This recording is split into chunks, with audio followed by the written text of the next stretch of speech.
Assalamualaikum warahmatullahi wabarakatuh. Alhamdulillahirrabbilalamin. Wassalatu wassalamu ala sayyidina Muhammadin khatamin nabiyyin wa ala alihi washabihi ajma'in. Amma ba'du.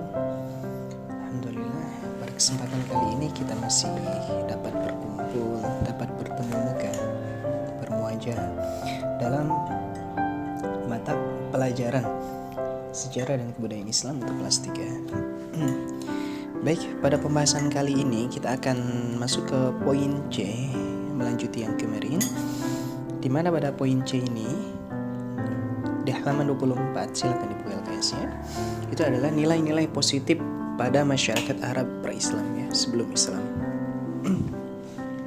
Jadi kita tahu bahwa setiap manusia itu pasti memiliki dua sisi teladan dan sisi negatif ya. Ambil apa yang baik, buang atau jangan ikuti yang buruk. Itu selalu menjadi kunci dari pelajaran kita ya, pelajaran hidup. Jadi kalau misalkan kamu melihat sisi baik dari diri Mister, ambil itu contoh itu, tapi yang buruknya udah buat Mister aja, karena Mister suka sengaja ngelakuin satu hal yang buruk ya. Oke, masuk ke pembahasan singkat saja.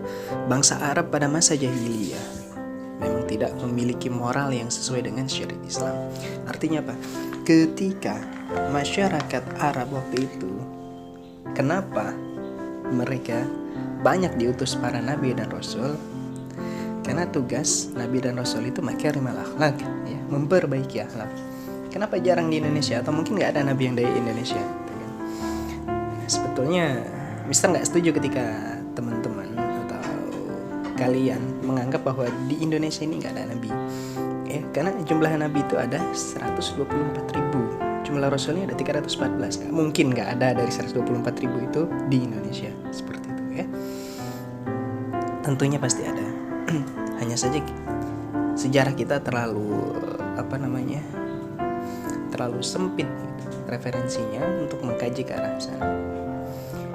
Tapi satu hal yang menjadi bukti bahwa perahu Nabi Nuh, catat ini, perahu Nabi Nuh itu dibuat menggunakan kayu jati purba ya, ingat itu. Dan kayu jati purba itu, kayu jati itu ada di wilayah Sunan Gunung Jati sana ya, di daerah Cirebon. Itu banyak. Jadi perlu kita tahu kayu jati itu tanaman yang tumbuh juga di Indonesia gitu, selain juga di India. Selanjutnya,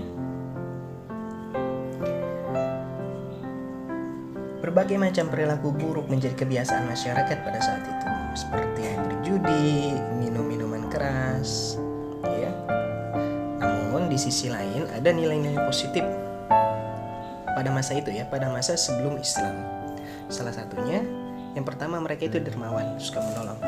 Dermawan itu maksudnya orangnya baik gitu, baik dalam artian mereka tuh nggak perhitungan itu gimana ya, solidaritas sama temen gitu. Jadi kalau misalkan dia jajan, temennya harus jajan gitu, walaupun temennya nggak punya uang. Atau misalkan temennya dipukulin gitu kan, dia nggak belain, jangan sampai temennya ini dipukulin, kayak gitu ya. Ini kalau di lingkup sekolah. Nah, dermawan itu bukan kalau misalkan teman kamu tuh kesusahan ngerjain tugas lalu kamu contekin, itu jangan ya. Ajarin, jangan dicontekin, ajarin ini cara ngisinya kayak gini. Jangan dicontekin, kasihan nanti. nggak cerdas nanti kalau dicontekin. Ya. Oke, yang pertama dermawan dan suka menolong, dan yang kedua ini mereka itu suka memenuhi janji-janji, ya.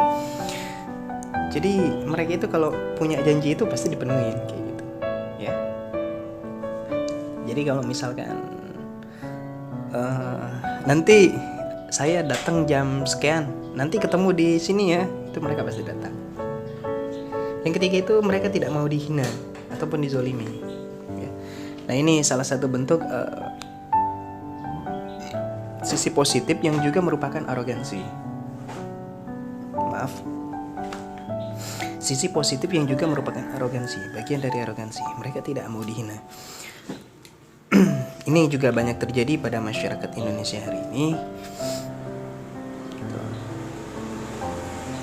Karena untuk menerima sebuah penghinaan itu cukup sulit. Dan jika kita kaji lebih jauh, orang tidak akan bisa menghina kita di saat Allah tidak mengizinkan mulutnya untuk mengucapkan kata-kata kotor di depan kita. Seperti itu ya. Nah, tapi ini kan udah pemahaman ke tauhid, ini pra-Islam ya. Jadi mereka itu gak mau dihina dan gak mau dizolimi. Dizolimi itu apa? Misalkan sakiti gitu, disiksa kayak gitu, itulah zalim. Ya, misalkan kamu beli gorengan gitu kan ke temen, atau kamu beli nitip minuman ke temen gitu, itu minuman harganya gope gitu dijual 2.000, itu kan zalim. Ya, zalim ke kamu. Selanjutnya adalah keempat, sabar menghadapi musibah ya. Dan rela walaupun hanya mendapat sedikit. Maksudnya apa? Jadi mereka itu ketika mendapat musibah itu ya mau gimana, sabar. Mereka itu hidup di gurun ya. Mereka itu hidup di gurun dimana makanan itu sangat jarang gitu. Kayak kita nyeblokin batang singkong aja tunggu 3 bulan tumbuh, ada ubinya gitu, kita bisa bakar sambil ngopi. Tapi kalau di Arab itu kamu nyeblokin batang singkong kering sayang ya.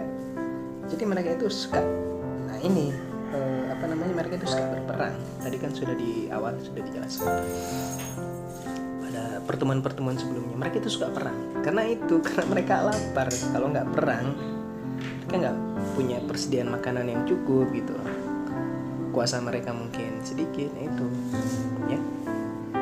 Jadi harus sabar dengan resiko apapun karena mereka hidup di gurun. Kalau mereka kekurangan makanan, mereka harus menjarah itu harus mencuri dari orang lain ya. Kayak gitu. Nah, rela walau hanya mendapat sedikit, ya, seperti itulah. Jadi mereka itu harus kompak ya. Kenyang harus sama kenyang, lapar harus lapar bareng gitu. Itulah untuk melatih solidaritas kelompok. Solidaritas itu kebersamaan. Lanjut, mereka itu suka dengan seni. Seni itu maksudnya apa ya? Karya-karya seni. Kalian paham seni lah ya. Menurut Mister nggak perlu jelasin lagi. Bingung kata-katanya. Seni itu kerajinan. Sebuah karya kerajinan gitu. Ya. Sebuah karya yang mengandung nilai keindahan gitu. Itulah seni. Ya. Nah, masyarakat Arab waktu itu dia senang sekali memahat patung. Patung itu kan bagian dari seni. Tapi bedanya era sekarang orang-orang membuat patung itu untuk hiasan rumah. Kalau orang dulu itu mereka itu buat patung, habis itu disembah. Selanjutnya lagi itu mereka sering buat syair atau puisi. Jadi mereka itu pandai untuk membuat puisi, masyarakat Arab waktu itu ya. Pandai bermain kata lah. Apa bahasanya bermain kata itu ya? Retorika. Mereka pandai membuat retorika. Selanjutnya adalah pemberani dan kesatria. Nah ini, kalau masyarakat Arab yang tinggal di gurun, kamu punya mental patungan, jadi mentalnya itu nggak gede. Beraninya sama keroyokan. Ini nggak akan bisa kamu bertahan hidup di sana. Ya, mereka itu harus punya mental kuat, mental kesatria. Kenapa? Terkadang itu kita tidak perlu berantem. Ya, Mister kasih clue kepada kalian ya, untuk anak-anak laki. Saat kita maju, kita menghadapi masalah, kita maju sendiri. Itu orang itu akan menghormati meskipun kita salah, kita akui kita salah. Itu bagian dari sifat gentle. Gentle itu sifat kedewasaan laki-laki, tanggung jawab laki-laki. Maju. Kalau kamu salah, kamu akui itu. Ya. Itu. Ataupun misalkan ada orang yang mencoba mencelakakan kamu, ya kamu hadapi. Kalau kamu harus mati, ya itu resiko. Itu. Umur kita sudah ditentukan oleh Allah. Mister nggak ngajarin kalian untuk jadi preman gitu, tapi Mister ngajarin kalian untuk berani. Jangan mental patungan ya, laki-laki itu harus berani, harus tegas. Saat kamu punya masalah, kamu harus hadapi, dan di saat kamu punya satu keterikatan gitu yang harus diselesaikan, maka selesaikan. Laki-laki. Jadi itulah 6 sifat masyarakat Arab ya, nilai-nilai positifnya. Kita akan hafalkan ini dengan satu lirik nyanyian ya sayang, biar kalian mudah mengingatnya.